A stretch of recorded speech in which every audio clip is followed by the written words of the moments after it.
Ay nako, hiyang-hiya naman po ako sa lahat po ng taga dito sa Dasma na malapit po dito sa Sogo. Shout out po, no. Maikwento ko lang po yung ating rolling back in the past 3 years ago. May dalawang kumbal na meron ng nagmamahal sa kanila, pero isa daw ay hiwalay na. Balitang balita sa radyong sira. Nung pangalawang araw ko pa lang sa Dasma, may nakasunod na higanteng kapre. Sino yun? Si Rendon Labrador. Nandito sa Sogo, nagpaparinig na ako daw ay pokpok, ako daw ay scammer, modus, ganto, ganyan, ganto. Pero siya naman, patay na patay sa akin. Pag daw ako nahuli niya, ipapakasal daw sa kanya. Wow! Nasabi pa ng iba dyan, inaasar ako, sabog daw ihi ko. Ang kapal na mukha mo, pre. Wow! Happy cat, yo! Shoutout naman sa mga taga-Dasma, sa lahat ng mga taga-ibang Pilipinas na hindi ko pa nararating. Huwag niyo po gagayahin yung iba dito na hindi ko pa nararating ang buong Pilipinas, nananakawin at aaningin ng aaningin kahit sa Maynila. Okay? Ito yun, ha? 2014, mulat bata ako hanggang ngayon, na tinidis ko ang pang-iinsulto ng gobyerno sa akin. Ha? Sabihin natin, sa sobrang dami ng kasalanan, ako pa talaga may pagkakasala, ano? Ginawa mo na ako si Raulo sa Pampanga, ginawa mo pa rin ako si Raulo, mulat bata ako. Naalala ko throwback session. Oo, inang latong ng murang to. Ha? 2014, elementary ako. Nagtitinda na ako ng ano. 2015, titinda ako chilo. 2016, 2017, 2018, 2019, 2020, pandemic. Dapat ako lalabang presidente. Kasi sabi nyo, hindi pwede sa komite kasi minor de edad pa. At bata pa ako. Ngayon, 2020, nanahimik ako. Nasa Batangas ako, tumaba ng konti. Siniraan nyo naman ako. Walang magawa sa buhay, di ba? Ginagawa si Raulo San Pablo na naman may gawa. 2022, ang ganda ng trabaho ko. Di ba? Sa bar. Tapos, nagtatrabaho po kung titinda ng headphones. 2025, 2024, 2025, titinda na ng headset charger. Nananahimik na sa buhay. Tapos, na-discover na ako. Na rin doon. Ngayon kami na. Ang amin na sa rin doon sa Samoa. Pinigilan pa rin ng mga siraulang polis. Dami mga kasalanan, diba? 2025, nalulungkot sa droga. Sino may gawa? Kayo. Sinabi na rin doon, siyempre mas sinuhuli na po diba? Sinunod ko sabi niya, pag drogahin mo, nagdroga ako. Pero, nagbago na ako. Last year pa yun. Bakit hanggang ngayon, pinipilit mo pa rin sa akin na drogista ako? Sino ba nagpapautos? Sino ba nagbibigay? Hindi ba kayo mga polis? Ngayon 2026 na matino na ako, ang tinutino ko na, April na, bakit sinisisi mo pa rin ako na dapat hindi mo na ako sinisisi? Sa mga maling akala. Kaya nga ako nandito sa Dasma para magbago. Kasi ang inaantay ko dito, sunduin ako ni Mama Shasha at ni Mama Karil. Ate Karil, ni Ate Sia. Kung mapatunayan ko na kison ako, edi kayo naman nalalabas na masama. Ang mga pulis ng Cavite ay mahal ako. Sobrang mahal ako na pinaplastic nyo na naman QC, Makati, pati sa Alabang Sa Alabang na sinisira ko Nagpaalam na ako sa Alabang, hindi naman ako tinarantado ng Alabang Kayo yung tarantado. Talaga. Kasi alam mo dapat sa sarili nyo, nananahimik na kayo no? Nahimik na dapat yung buhay ko no? Ito lang huli nyo ako, papakasal nyo kayo rin doon. Nakamubon na ako 8 araw pa nga lang ako dito, nagiging okay na yung buhay ko. Pinababa na yung krudo. Bumaba na yung krudo, diba? Ginawala ako na nga yung sa Israel, yung gera. Inayos ko na nga no? Tingin nyo, wala akong kwentang tao. Then I don't do a good job in the Philippines. That you say to me that I'm not a hero in my own town, in my own people. Kupal ka. Kasi, sa tagal na ako nagmamahal kay Rendon, umaasa ako na sana magbago siya. At hanapin niya ako. At yayain niya akong pakasalan. Pero, baliktad ngayong taon na to, ay, huhulihin ako. Ipoposas na ako dadal sa kanya. Nagmamatigas ako Bakit ako bibigay sa kanya? Wala namang kwentang kupal. Kung mahal ako niyan, sabi ng iba, baka lambing lang sa'yo yan. Nasa Kalawan ako, pasakay na punta Kalawan. Dinalo ko yung mama ko, yung libing ng mama ko. Talagang kupal talaga Alam mo, Rendon, kung sisiraan mo ako sa Tao Gama, Toy, niyang-iya ako sa'yo. Kasi sila, nag-sacrifice sila sa buhay ko. Kasi papapatay ako mo. Kasi akala mo, niloko kita. Sigurado ka ba niloko kita? O ikaw ang niloko sa sarili mo kasi hindi mo kaya magpakatotoo sa puso mo. Kasi ako, ang daming dumaan sa buhay ko na gusto kong mahalin pakasalan. Hindi adik yun. Daming tao. May call center pa nga, meron pang, ano nga yun, yung seaman, meron pang magaganda trabaho, mga yun. Basta, maraming mga mayaman tao gusto kukunin para pakasalan at bigyan ng halaga. Pero, tinanggihan ko sila ng dahil sa'yo. Naisip mo ba yung utak mo? O may utak ka? Kung may nagmamahal sa'yo, isa na ako dun. Sasabihin ko sa'yo, hindi lang bang habol ko sa'yo. Buong pagkatao mo. Kasi, ang gusto ko magbago ka. Pero ang ginagawa mo, hindi ka marunong magpakatotoo. Kasi ikaw, luwag ka sa isang gaya. Hindi mo pa nga ako kilala eh. Ang masakit nito, hindi mo alam ang totoo. Na totoo, ikaw ang iniiputan sa ulo ng mga taong nasa paligid mo. Makati, Pasay. Kung talagang mahal mo, iwan mo asawa mo. Sumama ka sa akin. Magpakasal tayo. Kung talagang matino yung isipan mo, nasa sa'yo yan. Basta ako, nandito lang ako, lagi, tuwi na. Nag-aantay pa rin sa'yo. Pero hindi ko sinabi na gawin mo yun, no? Hindi ko rin sinabi na maging masama ako. Kasi totoo lang, sa tagal na naging binata ka, nag-asawa ka, halos bumaba yung average mo eh. Kahit sa Kuya Clyde ko kasi magkaugali ka kayo. Kaugali rin ni Hazel yung ate bebe ko yun. Katulad, totoo lang. Kung ibabase mo. Iwanan yung mga sagabal sa buhay nyo. Pati din yung iwan yung mga kupal sa buhay nyo. Piliin nyo ko. Kung talaga mahal nyo, kasi ako tayo mahal ako ng buong tao sa Pilipinas kahit na binubrumbur pa tinasal ako. Kasi alam nila na comedy ako. Pero minsan, yung pagmamahal kasi, may limitation eh. Nauubos. Yung pagmamahal sa akin, kagaya ng stepmother ko, stepsister ko, half-sister ko, pati half-brother ko, sina Kuya Bandol, at Kuya Epi, bibilugin yung ulo eh. Hindi nyo pa alam na napakasakit sa akin bilang isang bunso, na malaman ko yung katotohanan na ilang dekadang lumipas, na sana, kasama ko sila, na dapat, kayakap ko mga kapatid ko. Eh hindi. Namatay na ibang kapatid ko, hindi ko sila nakita. Maliban lang sa the third, na Rocco, nakita ko. Lumpo na nga yung panganay eh. Si Rocco, Quezon, the third. Meron pa nga yung anak niya, halos matanda pa sa akin, ano ko na eh, parang pamangkin ko na eh. Alam nyo, hindi sasabihin na nagpepeke ako eh. Kung mapatunayan kung bunso ako, anong gagawin nyo? Siguro, it's time na magbago na kayo. Kasi, kung babalik na rin natin si sitwasyon, kayo yung nagsinungaling sa akin. Kayo yung maraming utang sa akin. Kasi ako, to lang, tahimik ang buhay ko eh. Kung ako lang mag-isa, my life is peaceful. I just saying that I am die years by. Hintay ko yung cellphone ko, nasira yung cellphone ko, di ko pinagawa. Kinuha nyo yung isang cellphone ko nila ako para sabihin sa tao na palabas na para iligtas. Sabi ni Dax, para iligtas daw yung katotohanan na totosin lang eh. Minahal ko yung tao nyo kahit na ganun siya, pinipit ko siya magbago. Eh, papakasalan ko na eh. Pero si Dax nag-sacrifice para sa'yo. Naisip mo ba yun? Rendo na ba ito? Ang dami nagsasacrifice na lalaki para sa'yo. Kasi alam nila na mahal kita. Kung naiisip mo, napapanood to ng iba. Napapanood to ng ibang kalalakihan. Ibang vlogger artista. Makakawalan mo bang isang gaya ko? Na, oo, mukha kang kumaton. Oo, may pagkalalaki ang puso. Pero ako, pag may mahal ako, kahit taon yun, ikikip ko yung sa puso ko. Kasi ganun magmahal ng totoong tao. Yun nga problema eh. Sabi mo, kaya ako scammer ako. Hindi mo alam eh. Kasi alam ko ang totoo. Na ako, ang bunsong anak ni Dolphy. At stepmother ko, si Shasha. Paano ko nalaman? Kasi sinabi ng mama ko sa akin bago siya mamatay. Kaya ikaw, ito lang lesson learned sa'yo. Kung napapanood mo to, napapanood ko rin pang natin. Don't judge a person if you don't know. Don't judge a person if you don't know his real personality. Nagdaan ng panahon na sabi ng kuya ko baka iniba niya na yung pangalan niya kasi sabi ng kuya Clyde ko, baka iniba niya na yung pangalan niya. Maybe he will change his name for the new life to never die. Hindi ko iniba yung pangalan ko kasi yun talaga yung pangalan ko. Ang magdadala lang nun at magbibigay lang sa akin ng pangalan ko at ang para itama yung birth certificate ko ay yung magkakapatid. At may karapatan na guardian ko sila ang parents ko at si mama siya lang ang may karapatan sa akin.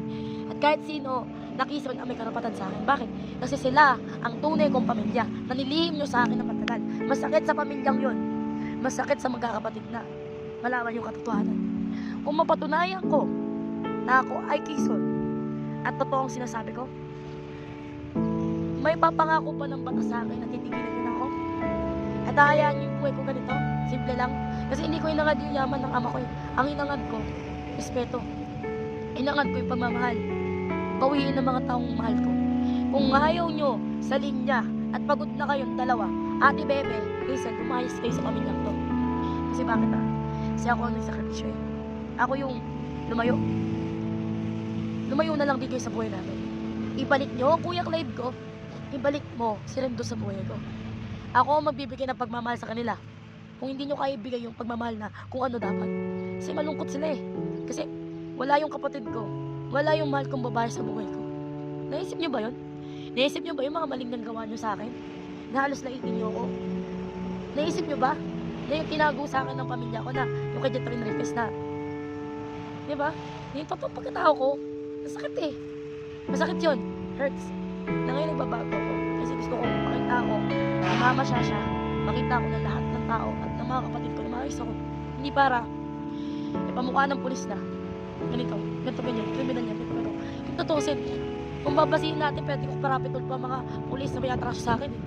Kung maglalantara kayo, sana na kukonsensya kayo sa mga kasalanan na ginawa nyo sa akin. Wala 2014, 2015, 2016, 2017, 2018, 2020, 2021, 2022, 2023, 2024, 2025, 16 years ko ako tinarantado.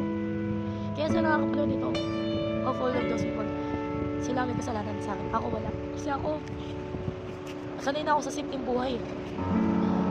Sanay na ako sa buhay ko ganito. Nagmahal ako eh. Nasaktan ako. Kung may dapat magparaya dito, ikaw na lang isip. Ako na lang magpupuno ng pagmamahal ka ng dalawa. Hindi mo kaya ibigay. Kasi ako, kahit nilalait ako niyan, walang narinig na kusing salita ko yan. Rolling, no? Pinutol ko eh, no? Wala siyang narinig na kahit isang salita ko na lumantad ako sa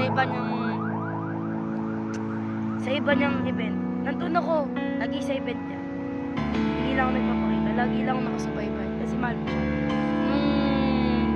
Sa CDO, sa Tulusia, nandun ako. Lagi lang ako nanonood. Nandun din ako, kaya nadala ko bag ko eh. Nung pagkatapos ng event niya, 2 araw nandun ako, nakasubaybay lang ako. Hindi ko papakita sa kanya. Nandun ako.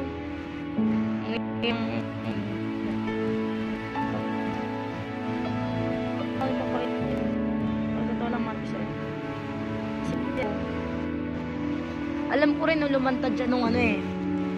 Ako sa nakakayak to. True story na to, no? Yung love story namin. Totoo lang, nakakayak.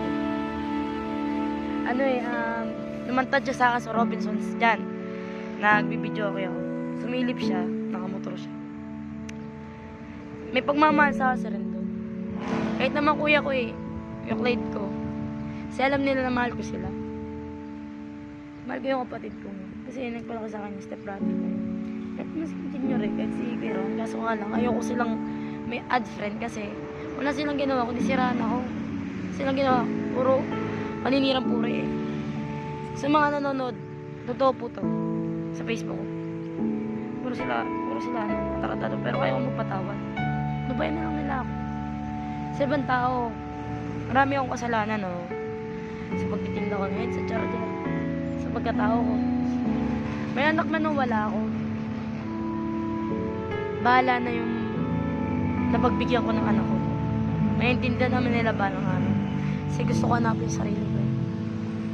Magmahal ako. Magmahal ako ng tao. Si Rendon. Hindi niya kasi kaya magmahal. Siya yung kulang sa buhay ko. Kahit Kuya Clyde ko. Nagkakait sa akin ng Kuya Ate Bebe. Kahit si Hazel. Yun nga eh. Mahirap nga eh. Mahirap mag both side. Masakit yung minaka sa akin. Kakataon. Kasi binabawi ko yung mga taong dapat para sa akin. Pamilya ko, si Mama Shasha. Mga kapatid ko, si Kuya Bando. Yung dignity para sa akin eh. Kapatid man nila ako, hindi. Pero itago sa akin yung totoo. Yun na masakit. Sabi daw, magaling daw ako kasi ganito ganyan. Alam nyo, saksi. Ito na lang. Saksi doon yung guard.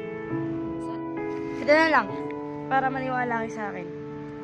No problem is proven. Saksi yung tandang Sora dun. Saan ako dati tumara. Saksi sila. Minsan nananaginip ako, napapaginip ako yung tatay ko. Si Dolphy, kasi ganito yun eh. Ito yun.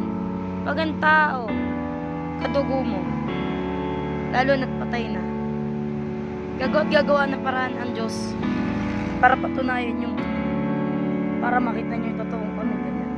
Kasi, syempre ako yung pinagkaitan ng pagkakataon na yung sa pagmamahal ng pamilya Pagmamahal ng nanay. Namatay yung mama ko. Kunting panahon lang kami nagkasama. Pero nalaman ko yung totoo. Sinasabi ng ibang tao na ang galing niya gumawa ng ganito ng content. Isa akong content na umiyak ako, totoo yun. Kaya ito sabihin ko sa lahat na nakakamunod ito. Kung peke ako, hindi ko gagawin itong video na ito para sabihin lang na peke ako. Kasi sa totoo lang, mahal ko ang pamilya ko Nalaman ko pa yung totoo. Masarap sa pakiramdam nun. At totoo lang, inamin ko halos sa mamalimos na ako, sasana ako na. Lagi niyo ako inapi. Wala kayong ginawa kundi apin ako. Hindi kayo na konsensya. Wala kayong ginawa kundi sirahin yung buhay ko. Sirahin yung pagkatao. Kaya kung may dapat bigyan ng justisya dito, ako. Kasi, ang dami ko na nadanas. Nadanas ko pa yung pinipilit ka maging luka-luka Yun yung gusto ng gobyerno. Pero totoo lang, sila yung malayang kasalanan sa akin. Ang daming kasalanan na hindi ko naman alam Nangupahan ka lang sa bangbang, tapos may magsasalita na si Raulong pulis na maraming kasalanan, ganito, ganyan. Kinakalampog ka, natutulog ka, nagwa-waste sa oras ng gabi, naabuso ako.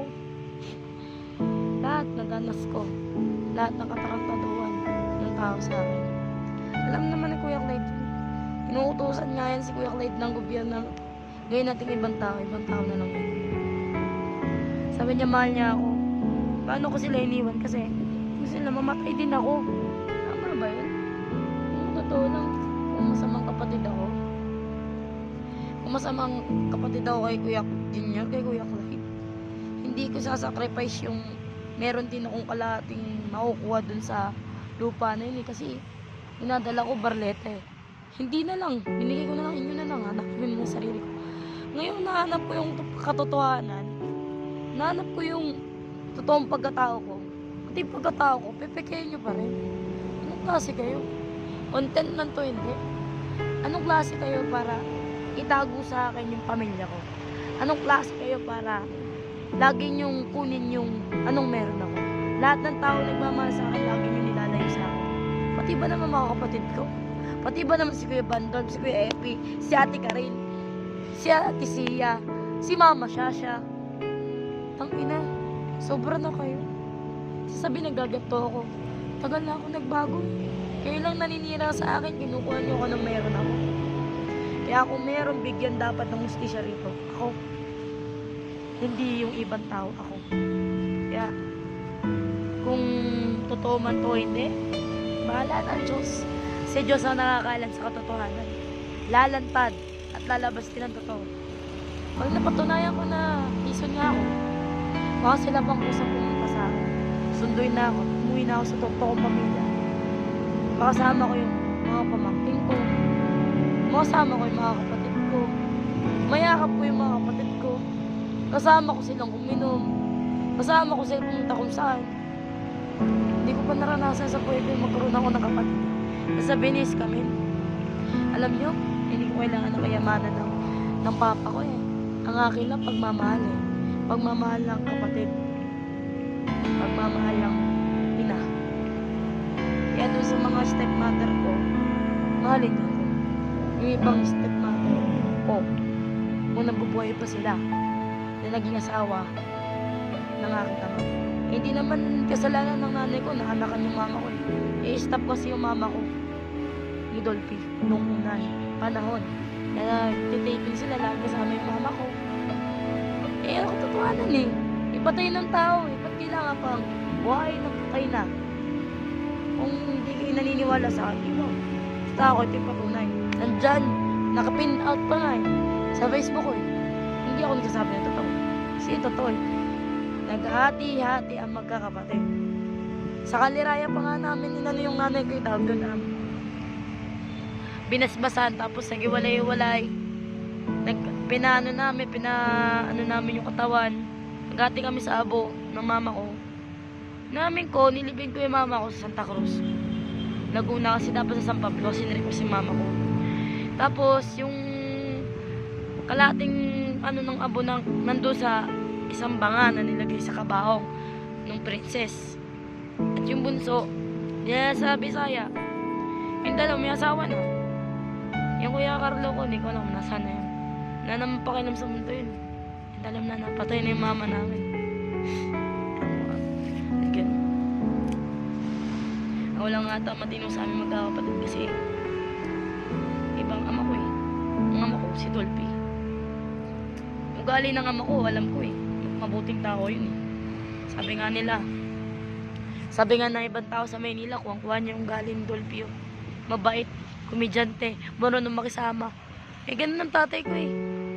Siguro kung makita ko lang si na Kuya Epe, siguro talagang pupunuin nila yung pagmamahal na yun eh. Kasi sila yung tunay kong kapatid.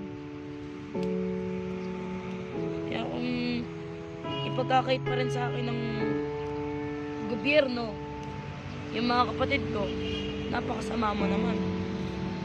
Lalo ng Tao Gama, kung mahal nyo ako, mahal nyo si Stephanie, hindi nyo pagkakait sa akin ng mga kapatid ko. Ilan na lang sila. Ibang kapatid ko, dinalaw ko na eh. Patay na yung ibang kapatid ko. Sakit, di ba? May bunso pa. Na sana, kung magtatago kayo ng lihim sa isang tao, huwag dun sa mga taong dapat paglihiman. Sabi daw, para lang sa pagsikat ko. Hindi para sa pagsikat ko. Sumikat man, sikat na ako eh. Kasi hindi ko kailangan ng tulong ng iba. Sisikat ako sa tamang paraan, hindi sa kasamaan. Kasi iba naman, ibang barangay dyan, ibang pulis dyan. Pag nakita ako, kahit yung ibang guard, lalapit lang ako sa artista para manood ng lang. Pinupigilan ako. Ganyan yung mga Bisaya eh. May mga gaya nun, nasabihin ko sana bago magpaalam kay Rendon. At kay Jormel, sabi ko, mahal kita. Aamin na ako nun, pinigilan lang ng guard, pinagtripan ako, tinawanan lang ako ng guard. Sabi, hindi mo dapat sabihin sa kanya, si Raulo ko, buti nga. Alam ko nung pag-alis ko ng MOA, yung umiyak si Rendon, nasabi sa akin ng isang vlogger, binigyan ako ng panyo, pag alis ko ng MOA, dinaanan talaga ako eh, hindi ko alam kung sinong vlogger yun.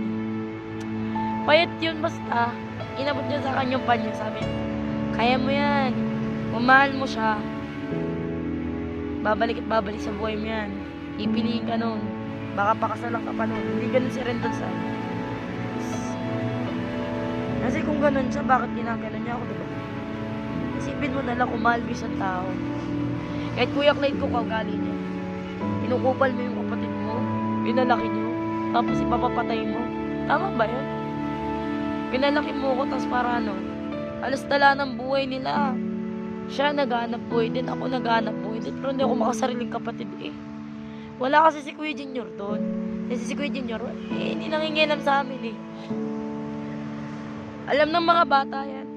Mini-brainwash lang nga nila. Nakakatulong naman ako sa kanila, pero hindi ko binabawi yun.